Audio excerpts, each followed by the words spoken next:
Gracias a cada uno de nuestros oyentes por permanecer en la sintonía con la Z101. Saludos a la alta gerencia que siempre pone a disposición del pueblo dominicano esta estación con los objetivos de informar, orientar y educar al pueblo dominicano. Hoy es martes 18 de junio, año 2024. En el aire, la receta médica de la Z correspondiente al día de hoy.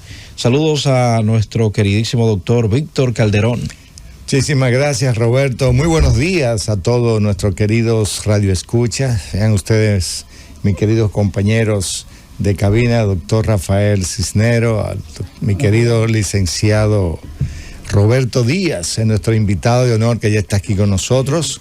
Un saludo especial a toda nuestra audiencia. Señores, hoy quiero anunciar, Roberto, que en los Estados Unidos de Norteamérica, y eso lo hace la Organización Mundial de la Salud, dando un aviso sobre la nueva su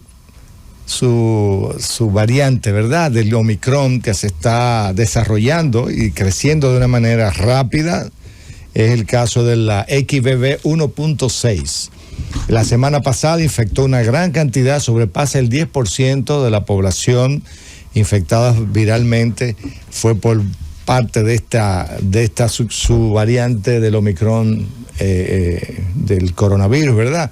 Así que debemos entender que así tengo pacientes en República Dominicana, embarazadas y amigos que están en su casa justamente afectados por un virus. No sabemos si es el XBB que está circulando en Dominicana, pero sí tienen coronavirus positivo. Eso exaltamos a la población, que cuando ustedes vean, si usted se siente agripado, señores, si usted tiene un proceso gripal, trate de colocarse su mascarilla. Así usted va a proteger su entorno, su familia. Y si se va a reunir o va a estar en un lugar donde hay muchas personas, trata de no acudir y dar una excusa validera, porque de verdad que tenemos que tratar de evitar la propagación de este virus que en años pasados sabemos que, aunque no es tan agresivo como los virus anteriores, este virus está circulando. Buenos días, doctor Rafael Cisnero. Muy buenos días a todo ese público brillante que siempre está en sintonía con la receta médica de la Z, que se transmite a través de la inmensa Z101. Muy bien, como dice el doctor Calderón, lo importante en esto es que la ciudadanía aprenda a cuidarse, y nunca nos vamos a cansar a través de estos medios de informar y orientar a la población. Si usted está tosiendo, tiene síntomas de gripe, use su mascarilla. Miren, las mascarillas no se ha vuelto a la misma, no solo en República Dominicana, sino en parte del mundo, es por el impacto que causó la otra vez. Pero eso es un recurso a mano que debe de seguir utilizándose todavía. Porque cuando usted tiene una afección viral, gripal, si usted usa mascarilla, usted se protege, primero porque tiene su defensa un poco deprimida de contagiarse con cualquier otra cosa. Y en segundo orden, también usted evita de contagiar y que se contagien otras personas. Estos son temporadas lluviosas, hay que estar con ojo visor, también con la leptospirosis y las ratas. Entonces siempre hacemos un llamado, tanto a las autoridades como al pueblo dominicano, a que tiene que evitar las enfermedades y tiene que cubrirse. Como dice Víctor, la cepa ancestral fue un poquito más ruda y dio con mayor impacto, porque la capacidad de difuminarse que tenía no era tanto, pero la XBB sí tiene una capacidad de contagio mayor. Entonces, de manera que el llamado a la población es a cuidarse. Y también, Víctor, veo ahí que hay problemas en la ciudad sanitaria, hay una inversión cuantiosa de 18,000 millones. Yo no, en mi cabeza no me cabe ver esa situación. Le digo esto porque yo conozco de emergencia en hospitales del país, donde la gente pasa días, señores, días en una emergencia, en una camilla acostado porque no hay cama disponible. Y como un hospital de esta naturaleza, que tiene miles de camas para nuestros infelices y pobres, para poder descongestionar esos hospitales. Yo pienso que eso es lo que deben de hacer las autoridades, agilizar que este centro no solamente esté impartiendo consultas, sino que ya se abra a la población, porque hay una sobresaturación de los hospitales, del tercer nivel y de todos los niveles, porque la población que se está enfermando y está acudiendo, sobre todo con la gripe, porque recuérdate que no solo es el COVID, sino, y el doctor sabe, sino que también están las influencias A, la B, y demás. Es el virus que está... Así es. Bueno, vamos a aprovechar para presentar a nuestro invitado del día, doctor Rafael Cisnero, para así iniciar con el tema que tenemos preparado para hoy. Bien, gracias Roberto. Fíjate, hoy tenemos un tema muy interesante que es muy común, pero lo más interesante es que hoy vamos a hablar de los vértigos, la enfermedad de Meniere. Y es que precisamente en un 18 de junio, un día como hoy, de 1799, nace Prosper Meniere, que fue en honor a quien investigó lo que hoy le llaman vértigo de Meniere o enfermedad de Meniere. Y este francés contribuyó mucho a lo que ya hoy conocemos. Bueno, pues nada más y nada menos, tenemos hoy un tema del área de la otorrinolaringología. Y para ello tenemos... Creo que vamos a tratar también la otitis media, ¿no? Y también vamos a tratar la otitis media. Es muy importante esto porque afecta a muchas personas en la población. Eso es interesante. Entonces, para el día de hoy nosotros vamos a compartir con un amigo, un hermano, un compañero de la otorrinolaringología, que es con Javier Félix, quien es otorrino, es egresado de el hermano país de Cuba y es egresado también de la escuela mexicana. Estudió una subespecialidad en cirugía estética rinofacial en la Ciudad de México y en el Hospital Joaquín Albarrán de Cuba. Allí estudió pues la especialidad y además se egresó de la Universidad Iberoamericana UNIBE de Santo Domingo, República Dominicana. Sea usted bienvenido, doctor. Saludos, muy buenos días. Muy buenas tardes ya. Antes que nada, yo quisiera darle las gracias por permitirme estar aquí compartiendo este espacio con ustedes. Para mí es un verdadero honor estar acá. Y bueno, tanto como comentaba el doctor, sí es bien común estas dos patologías. Son entidades realmente que son muy comunes ahora, entrando en la época de verano. Y... sí, por las playas, precisamente. Sí, la otitis media se conoce también como la otitis del nadador.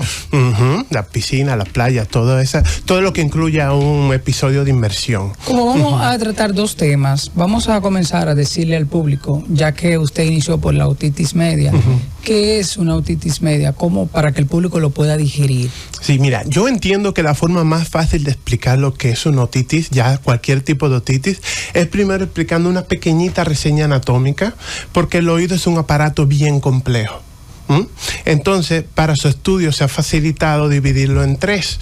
Tenemos un oído externo, un oído medio y un oído interno.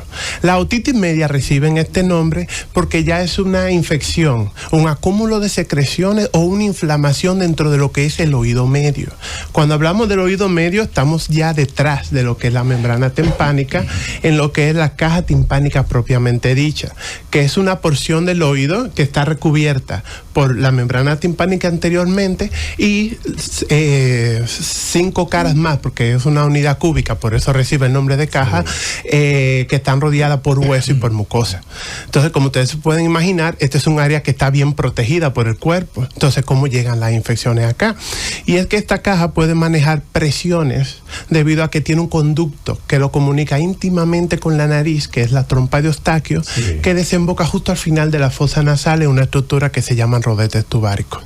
Entonces, ¿qué pasa en la otitis media? Usualmente, en más del 90% de la otitis, hay una pérdida de la función de esta trompa de Eustaquio, una disfunción tubárica, como le llamamos en otorrino. Puede pasar las dos cosas. La trompa se puede mantener abierta, como se puede mantener obstruida. Si se mantiene abierta, tanto los virus como las bacterias tienen ya acceso directo hacia el tímpano, que como es una unidad cerrada, entonces permanecen encapsuladas aquí y pueden infectar el mismo. Ahora bien, dígame, doctor. Qué interesante esa explicación, doctor. Pero es bueno dar una generalidad. Sí. Yo quiero decir, por ejemplo, que la Organización Mundial de la Salud dice que el 11% de la población mundial en algún momento va a padecer de una otitis media. Uh-huh. Pero algo que me llamó la atención es que el 51% son niños menores de 5 años. Exacto. Y que en Europa, por ejemplo, el país desarrollado solo afecta el 3.6%. Pero si nos vamos al África subsahariana, occidental y oriental, hablamos de un 43%. Exacto. Es que esta enfermedad, aparte de lo que usted acaba de mencionar, tiene como parte de su complejo la pobreza. Bueno, parte tiene que ver con este. Lo que pasa es que es una enfermedad que si se detecta a tiempo no llega a desarrollarse. Okay. Entonces aparece a partir, como ya les mencioné, esto aparece por una disfunción tubárica. Sí. La disfunción tubárica no se da de un día al otro. Entonces, si se diagnostica rápidamente, jamás se llega ya a dar el diagnóstico de otitis media porque se trata prontamente. Pero una pregunta, cuando la persona siente dolor en el oído Sí. y le sale una agüita, como dicen la persona común de los sectores, ahí podríamos hablar de que tiene una otitis. Sí. Definitivamente. Ahora, definirla como otitis media o otitis externa, eso ya requiere de cierta valoración. ¿Y cuáles serán los síntomas? ¿Qué siente el paciente? Bueno, en la otitis media, cuando comienza esta inflamación, ¿no?, a nivel del tímpano, el paciente, el adulto, en su inicio no siente mucho dolor, siente una ligera molestia, como el oído ocupado. Ese es el síntoma que más le llama la atención. Sí. En el niño, que como mencionaba el doctor, son la mayoría de los casos, porque la trompa tubárica es más horizontal y más corta, aparte de que el tímpano, ¿no? Aparte de que el tímpano es más pequeño, se llena más rápido, o sea, se desarrolla más rápidamente.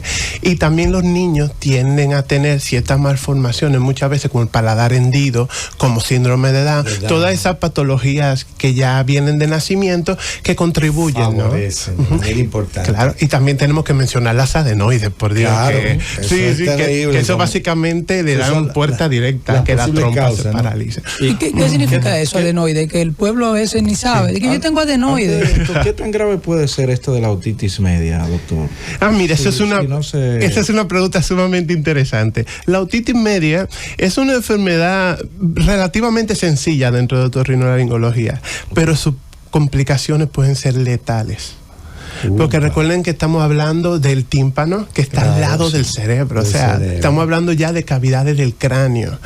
Estas secreciones, cuando se acumulan en el tímpano, en el mejor de los casos, perfora la membrana timpánica y sale al exterior, como mencionaba el doctor Cisneros, ¿no? Sí. Ya encuentra, ese es el agüita que huele mal que dicen los pacientes. Así es. Pero en muchos casos estas secreciones no salen al exterior, sino que rompen huesos y llegan hasta la meninges y pueden producir una meningitis bacteriana incluso. Bueno, hablaba el grave, doctor Rafael Cisneros en caso de la otitis, doctor, sobre los niños, ¿verdad? Hablamos que el 51% de estos casos son niños menores de 5 años. Claro. Pero, por ejemplo, los lactantes, ¿cómo una madre puede percibir que un lactante que apenas no puede hablar? Sí. ¿Cómo se da cuenta la madre que estamos en la presencia de una otitis media?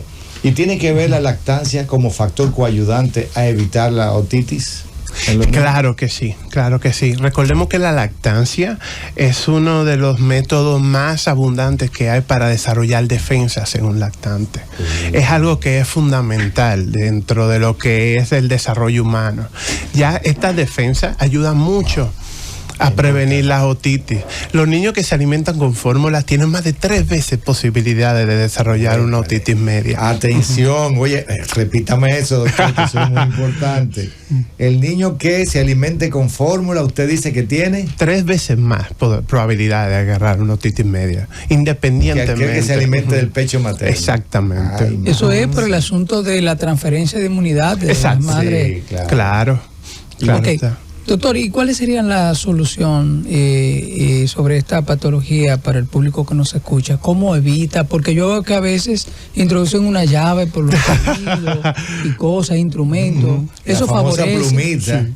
Nosotros los otorrinos nos ganamos la vida diciéndole a los pacientes que se limpien los oídos con los codos. No sé si alguna vez han oído la expresión, una expresión muy popular en el país. Que claro está, como los codos no llegan al oído, uno no debe limpiarse los oídos. Esa es la moraleja del asunto. No se deben limpiar. Realmente, al no tocarse los oídos, uno los protege.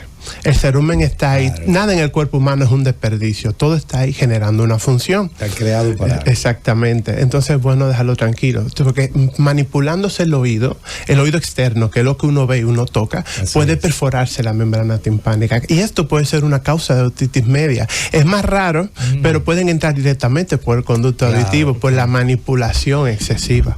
Doctor, como el tiempo de radio es un poco corto, al usted hablar de la caja timpánica y pensar en mareos, que a veces las personas creen que por otra cosa, para que le detallemos al público, como habíamos hablado del síndrome o la enfermedad de Meniere. Cisnero, ¿me permite dar un pasito para atrás para Sí. cerrar Igual, con yo este tengo otra tema preguntita para... de la otitis media? Ajá. Doctor, a propósito de lo que preguntaba Calderón, ¿cómo se realiza el diagnóstico Exacto. de esto de la otitis media? Porque sé que hay padres Claro. escuchándonos, ¿verdad? Ellos quizás quisieran saber qué debo decirle yo al pediatra para detectar si hay una otitis media o no. Excelente. Lo primero que en el niño, lamentablemente, ya cuando se detecta es cuando ya está saliendo secreciones a nivel del oído. Eso hace el diagnóstico evidente en el caso del lactante, porque el lactante no te puede decir con anticipación, me duele el oído. No conozco ningún lactante que lo haga. No se lleva la manito al oído. Se la puede llevar al oído, pero O el presenta... dolor lo persiste con dolor, ¿no? Exacto, Con usualmente llanto. presenta sintomatología nasal importante. Ya. Por eso yo le hice la pequeña reseña anatómica, porque Sí. yo quiero que entiendan que el tímpano está sumamente ligado a lo que es la nariz. Sí. Usualmente resfriados que Claro, evolucionan por congestión en el mucho oído. tiempo, sí evolucionan, en los lactantes evolucionan rápidamente a otitis media. Ya cuando se hace el diagnóstico es cuando ya están saliendo las secreciones. En el adulto es un poco diferente. El adulto empieza a sentir la molestia que tiene el oído ocupado y usualmente va a la Bien. consulta no por una otitis media, va para que le quiten ese tapón de cerumen que lo está molestando. Y cuando hacemos la otoscopía, oh sorpresa, sorpresa, no hay ningún cerumen, lo que tenemos es el tímpano abombado lleno de secreciones. Wow. Ujú, y ahí es donde se puede hacer fácilmente el Así diagnóstico. hacemos el diagnóstico. Y una pregunta, doctor. En un 41% aproximadamente es viral y casi el 60% es bacteriano, ¿así es? Sí, mira qué es lo que pasa. Sí. Cuando la otitis media comienza, ¿no? Usualmente porque la trompa se cierra y al estar cerrada hay una presión negativa en el tímpano que no se puede remediar porque, como le expliqué, es una cavidad cerrada que maneja presiones. Y esa presión negativa empieza a jalar exudado de su propia mucosa, que es un exudado que es aséptico, que es seroso. Y estos son los que generan los síntomas iniciales donde se hace inicialmente el diagnóstico. Ahora bien, si el paciente lo deja evolucionar, es donde estas secreciones se infectan y se convierte en una otitis media ya purulenta. Veo que usted hace mucho énfasis en si se hace el diagnóstico a tiempo y si se maneja de manera adecuada. Exactamente. ¿Cuáles son las complicaciones finales? ¿Puede haber soldera?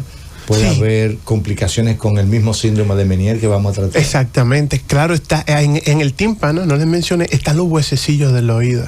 Secreciones infectadas tienden a destruir huesos, por eso mismo que puede afectar las meninges. Pero tiene el huesecillo más pequeño del cuerpo humano. Sí, Sí, exactamente. Y son huesecillos que son, sí.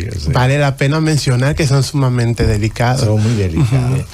Adelante, doctor Cisneros, antes de irnos a la pausa. Bien, ya antes de la pausa, para que quede en el ambiente del público, habiendo hablado de esto y habiendo mencionado esa caja timpánica y su cobertura, entonces veo que hay una conexidad con la otra enfermedad que vamos a tratar, que es el famoso vértigo de Meniere. Entonces, para que el público entienda, porque sí, mucha gente dice, mire, yo tengo mareo, y lo menos que se le ocurre es que hay un problema en el oído. Exacto. Él piensa que tiene la presión alta o que tiene otra cosa. Entonces, ¿cómo podemos definir el vértigo de Meniere? Bueno, lo primero que nada es que el cuerpo tiene equilibrio porque los dos oídos y los dos ojos están en perfecta armonía. Si alguno de esos cuatro componentes le manda el cerebro una señal diferente, se confunde y el equilibrio se pierde. Exacto. Los oídos mantienen el equilibrio, no tanto en el oído medio, sino en el oído interno, en específicamente una estructura que se llama canales semicirculares. Ahí hay un líquido que se llama endolinfa Y en esta endolinfa hay unas piedritas que se llaman otolitos. Y usualmente cada vez que uno hace un movimiento con la cabeza, estos otolitos se mueven en la endolinfa y eso le envía al cerebro la señal de un movimiento y hace que uno se mantenga en equilibrio. Ahora bien, siempre que hay un fallo aquí, ya sea porque estas piedritas se han salido de donde tienen que estar, que es el vértigo postural paroxístico benigno, o en la enfermedad de Meniere, que vamos a hablar más adelante, que es un aumento en la endolinfa o en el líquido, entonces un oído le está enviando una señal diferente al otro, al cerebro. O sea, doctor, que estamos hablando, salimos del oído medio para el oído interno. Al oído interno, sí, exactamente. ¿Dónde está Okay, que es la parte más compleja del oído. Así es. Sí, entonces, como hay un oído que le está diciendo el cerebro, estoy parado, y otro oído le está diciendo, estoy moviéndome, ahí es donde aparece el vértigo, exactamente. O sea que se da, el vértigo muy raramente se da en ambos oídos. Muy raramente, sí. Primero afecta a un oído, exactamente, ¿verdad? Si afectara a los dos de forma simétrica, puede que ni aparezca. Porque le envían entonces las mismas señales. Pero hay un detalle que es bueno que el público sepa. Un mareo común y corriente no es igual, no, claro, no puede ser catalogado como vértigo de Meniere. ¿Cuál es la diferencia entre los dos mareos? Para eso quería también mencionarle. El vértigo y el mareo tienen en común que es una pérdida del equilibrio, pero el vértigo viene acompañado. Aparte de esa pérdida de equilibrio, hay también una ilusión motora, es decir, la falsa percepción de un movimiento giratorio. Ahí es donde los pacientes dicen, la habitación está dando vuelta, o yo estoy dando vuelta, dependiendo del tipo de afección. Todo le da vuelta. Exactamente. Y ahí es donde se pierde el equilibrio, usualmente hacia el lado del oído afectado. Pero en el vértigo de Meniere, el paciente ve que su entorno está circulando o él se siente circulando en torno a su alrededor. Las dos cosas, se pueden manifestar de las dos formas. Sí, exactamente, dependiendo del paciente. Vámonos a una pausa, regreso, continuamos con este interesante tópico del tema que han traído hoy, señores, a la receta médica de la Z, porque hemos escuchado a muchas personas que a veces erróneamente están conduciendo y te dicen, siento como que me está dando vértigo. Y eso es un peligro. Vámonos a la pausa, regreso, continuamos en la receta médica de la Z. Llévatelo.